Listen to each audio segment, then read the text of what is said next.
Hey guys, happy Wednesday. Hope everyone's doing well. Sorry this video's late.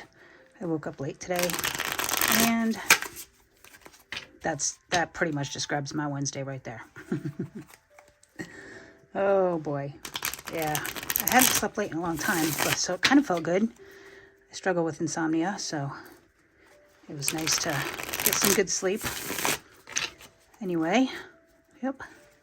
My whole day got a little discombobulated, but that's okay. Let's get the current energies for today. Current energies for today. We've got 2 cups, but we've got her sideways, so you know how that goes. So 2 cups. I see like, usually this is reciprocating love. But I feel like in this card, she's crowning herself. She's finally honoring herself. This is 2 of Cups. But not romantic. This is you loving yourself and honoring yourself. Honoring. That's the word I want. Honoring. Look at the tree on the back of her cloak. I love it. So anyway, so sideways. Yeah, you can choose. You can choose to honor yourself, or you can choose to not honor yourself. But the choice is yours. And I feel like you're deciding. You're deciding what's best when it comes to honoring yourself. We talked the other day about compromise and how compromise is necessary for that give and take, that pull and push mentality. And so I feel like this is just trying to find that balance of loving yourself and mitigating those relationships, really, but with yourself. Deciding, is this right for me? Is this not right for me? And that's a good energy to be in, because you know what, guys? We should think about those things more. We shouldn't sit and just accept what's handed.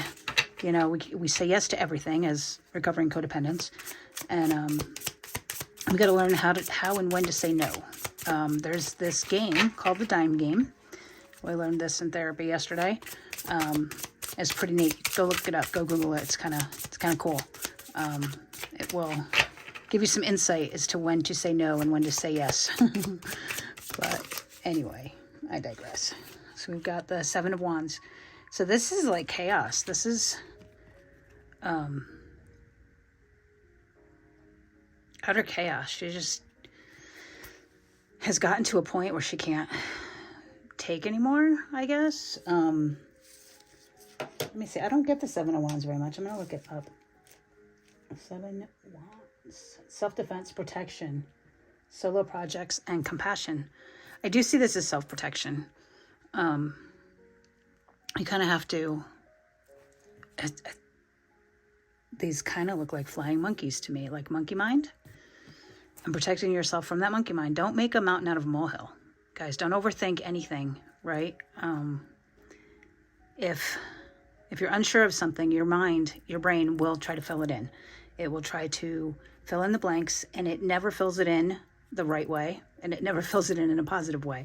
So remember that. And if you are trying to fill in blanks or calm the chaos of your mind, ask the questions, right? Just ask the questions. Clarify. Go within. Trust yourself. So if you trust yourself and you love yourself, this doesn't happen. This only happens, guys, when we are faced with something that is believable. Okay? If somebody calls you ugly and it offends you, it's because you believe that you might be ugly. But if you don't believe you are, then it doesn't offend you. You're just like, well, that person is a jerk, right? So it's a lot of times it's not in what they say, it's how we take it. And I've learned that those things that offend me a lot are things that I, at a subconscious level, believe could possibly be true. And then I have to question it within myself. Who told me it was true? Why do I believe it's true? Is this an old childhood wound that I need to deal with? Or is this something that I can let go of and say no? I choose not to believe that anymore. So this is can be a tumultuous time for us, and it's very healing, and it's a lot of shadow work. But we always do shadow work here, right? So that's what that's all about. Then we've got Queen of Pentacles in the reverse. So feeling like you don't have the resources to do what you need to do. This could be a lack of finances for the most part. I don't feel like that's what it is. Maybe you're envious of someone who does have financial independence. Maybe you are starting to be a little bit greedy with your resources. Now, you guys know me. Resources, pentacles, doesn't necessarily mean money. This could be being stingy with your time. This could be stingy with your energy. It's just like kind of a greedy, selfish energy. And those energies aren't necessarily bad. You know, we need to have those at times for self-care. It's not ever having had this at all, that lack of self-care, that has put us in the position of this, right? So as these things start to balance out, you know, so you got one sideways, one upright, and one in the reverse. Trying to balance these things out is going to be a challenge, especially when you've been raised in a situation where none of this was balanced and you have no idea what that looks like. My therapist asked us in group today to answer the question, why would we be more emotional than logical? And nobody could answer that, right? And what the benefits of those would be. And he's like, well, why can't we just stay in the middle path, the way, all the time? You know, balance that emotional and reason together. And everybody got quiet. And I said, well, if we knew that, we wouldn't be here. Right? I mean, at the end of the day, guys, if you're watching readings, if you are in therapy, if you are looking for answers, that's because you have questions. So without the questions, there's no need for the answers, right? So let's keep going. We've got Ace of Pentacles in reverse. So we got this earlier this week with the mermaids. Ace of Pentacles in the reverse.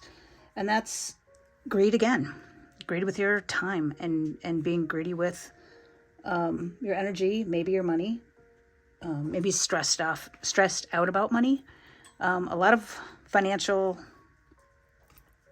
burdens, if you will, issues, thoughts, whatever. And then the Queen of Wands in reverse and the Knight of Pentacles in reverse. So Queen of Wands in reverse. So the Queen of Wands is Fakey McFakerman. I like this one though. She's kind of cool.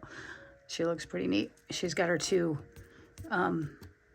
minions, it looks like, following her around as she's pretending to be whatever it is she's not. But this is taking off that mask, allowing yourself to be vulnerable, allowing yourself to have whatever energy you have, whether it's anger or sadness or negative energies, and allowing those, and none of that toxic positivity, right? If you are bothered by something, you are going to say something, which is good. And then the Knight of Pentacles in the reverse. I like this one. Look at the dragon. How beautiful. And controlling it. But we've got Knight of Pentacles in the reverse. So this is stubborn, lazy, wanting things to be a certain way and not letting go of that, fighting against the current, going against the grain, not going with the flow. That's not going to help anybody, guys. We have all reversals, so I feel like you're keeping your energy very close, which kind of rings true with the Queen of Pentacles, keeping your energy close, kind of blocking things off a little bit, maybe protecting yourself a little bit, trying to feel what you're feeling without maybe going too far against the grain, or going against the grain is these all work together, guys. So the more you hold back, the more you get maybe a little negative energy, and the more you go against the grain, and it becomes cyclical, right? And then this doesn't happen either way. You're not honoring yourself and you're not dishonoring yourself. You're just kind of staying still. And that stasis, that stagnancy is not where we want to be. We want to have growth. We want to have getting rid of the monkey mind. We want to get rid of the overthinking and the thoughts in our head that are that of lack and that of negative and that of going against the grain. We want to turn these things around. And the only way to turn it around is by deciding which way you're going to go with this. If you can turn this upright, then you can turn everything else around. You know, this turns into the reverse. These all turn upright, and then things can start going the way that they're meant to be going, and not having all of this. I mean, all of this is a choice. There are no major arcana here. This is nothing that you're being forced to do. This is nothing that you're being directed to do. These are all choices. And the choices start with you, with how you're going to treat yourself. And how you treat yourself has a direct effect on the rest of these cards. So Start there. Start there. Make the decision and do what's right for you, ultimately. All right. That was kind of an interesting reading. I like that we're being warned about it, though, right? So now we have a little more knowledge. We've asked the question. We have a little more knowledge, and now we can look at these things with a new outlook, if you will. And I'm just messing around. I don't know why. Okay, my dog started barking. Weird. Okay, so we're going to get a shadow card. We're going to use the Dark Mirror Tarot. Dark Mirror Oracle. So it looks like this by Laura Sava and Riccardo Minetti. So we'll be using that for oracles with the Celtic tarots. That's too many, guys. Come on. Just get one. Just give me one. All right, that one wants to come out. Blinded to Pain. 13. Look at the moons. Literally, this looks like the Devil card to me, which is the number 13 card in the tarot. But this is blinded to pain. This is not allowing yourself to feel the pain that you're feeling. Look at it's kind of pretty, but it's kind of creepy. The designs, right? With I don't know, what are those, flies? I think those are flies. Kind of creepy, not gonna lie. But knowing that something hurts, but not wanting to admit it, right? Knowing that you're doing something against yourself and not wanting to admit it. Knowing that you are literally doing something for somebody else and not for you. Look at that, and it opened right to that page. Flies pinned, not pinned, but ordered as bees, feeding off the neatly arranged blood, a woman's chest carved by a blade in a diamond pattern, full lips the color of blood, a blindfold on whom the last fly lingers. Carving oneself up for every stroke of whip and feeling so broken that it makes no difference to be whole. T.S. Eliot said, a fly that lives a single day has lived as long as we, yet we accept the passage of time like it didn't matter. Like we don't matter. Every single day is added to the pattern. A single fly is added to the wall. We take one more responsibility. We take a little more abuse. We shoulder a little more pain. We smile in front of a little more insolence. We close our eyes to wounds. We think we can endure it. It doesn't hurt. It doesn't hurt, we say to ourselves. Like men because it's manly to endure and be strong. Like women because it's feminine to endure and be strong.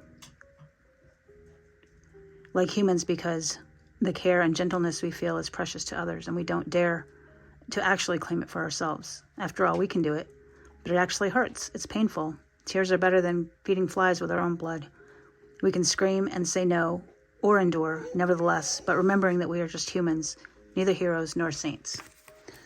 So that was a lot. But basically what I said, right, with I like how they said taking one more thing. You know, I can take one more blow to the head, one more insult, one more whatever, one more negative thing, one more burden, one more responsibility, one more. And as you add those up, guys, you're going to eventually hit the straw that breaks the camel's back, right? But when you learn to say no up front and know what you can carry and carry it appropriately, then things can balance, right? There is no straw to break the camel's back because there's never that one more thing. So take care of yourself, bottom line, is the message for this reading. Take care of yourself and let the rest play out. You know, be confident, be strong in your own truth, love yourself, and these things can all turn around for you. All right, I'm gonna leave it there, guys. We'll talk in a minute. Love you so much. Much love and light. Hey guys, how's it going? So, interesting reading today. Kind of liked it. A lot of self-care in there. I started out with the talking about sleeping late and letting myself sleep late with the insomnia, getting some good sleep. So I feel like there's a message in there. Make sure you guys are getting the proper sleep. And if you're not, then do whatever you have to do, I guess, to get it. But make sure you're taking care of yourself in that way. Honor yourself. Decide to honor yourself. When you wake up in the morning, just make a decision. I'm going to honor myself today. I'm going to do what makes me happy. I'm going to do what's right for me. we talked about saying yes to everything in the beginning of the reading, and then it also ended on that. So that's a huge theme today, is saying yes to too many things. Guys, look up the Dime Game. Seriously, look it up, and it's an amazing way to decide when you don't know, when you're constantly saying yes and you should be saying no. It will tell you. The Seven of Wands flipped out when I said the Dime Game will tell you when to say yes. Seven of Wands is that overthinking. So if you are asking yourself, should I say yes? Chances are you probably shouldn't. But your intuition will tell you, your instinct will not. So maybe pause, even if you don't want to go look up the Dime Game. Pause and really think, is this going to benefit me? Is this going to drain me? Is this going to be something I can do without resenting it later? Ask yourself that, because we say yes to too many things, we end up resenting people. And it's not their fault that you said yes. So ask yourself that. A lot of questions today came up. Ask yourself the questions, ask everybody else the questions, clarify, ask questions. Figure out where those limiting beliefs come from. Go deep within yourself and ask the question. And let yourself hear the answer in the stillness. It's the only way. It's the only way. When you start to feel overwhelmed and you have said yes to too many things and you don't know why, ask yourself, because you are the only one that can answer it ultimately. And if you need to ask others to clarify things, then do that. Don't be afraid to ask the question. And without the questions, then there's no answers. There's no need for an answer, right? You have to ask a question to get an answer. The answers aren't just going to come to you. You have to actually ask the question. Even in your intuition, you have to ask yourself a question in order to get an answer. Unless, I guess, if you're playing, what is that game that you have to, Jeopardy. But we're not playing Jeopardy. Anyway, yeah, we didn't have any names or numbers today. That was kind of weird. When I was talking about the new outlook, having a new outlook, the dog started barking. So maybe look at things with a new outlook. Maybe look at your choices and your questions with a new outlook. We talked about being blinded to the pain. I really liked that card. It was very creepy. I'm not gonna lie, it's very, very creepy. But I like how it said a fly lives a single day, has lived as much as we. Guys, there's only now. There's only now. There's patterns. That's what we look at in our history. There's patterns that help us kind of predict the future. But at the end of the day, there's only now. You live one day. And that's today. Keep that in mind. It said the masculine and the feminine both. The proper way to be was to endure and be strong. We have been taught that for so long, guys, that we think that that's the only way to be. We are humans. We are designed to be social creatures. We are designed to lean on each other. We are designed to not be strong and endure 100% of the time. So remember that and ask for help when you need to ask for help. The camera actually moved when I said that was a lot. And I said that was a lot a few times today. Ask yourself if you've taken on too much, you know, or if you're thinking too much, or whatever it is that you've taken on as a lot. What is a lot? Is the straw about to break? Is the camel's back about to break with the straw? It's too much. If you've ever had anxiety and overwhelmed feelings and overthinking, it's usually because there's too much. You know, you have a goal that's too big and you don't know how to start it, or you have too much to do and you don't know where to begin. Start with one step. Guys, the journey of 1,000 miles starts with one step. All you can do is what you can do. I used to work as a software developer and I couldn't get up from the computer until I was done with the task at hand. Terrible way to be. Terrible. I would move and I would have to unpack every box and put pictures on the walls on the first day. Awful way to be. It's a terrible burden. If it's too much, admit it's too much and ask for help if you need to. All right, that was about all we had today. It was kind of a short reading. I don't know. I was running a little bit late, and I'm not really running late now. I kind of have time, but yeah. So make sure whatever you're doing is not too much, guys, and we'll talk soon. Much love and light.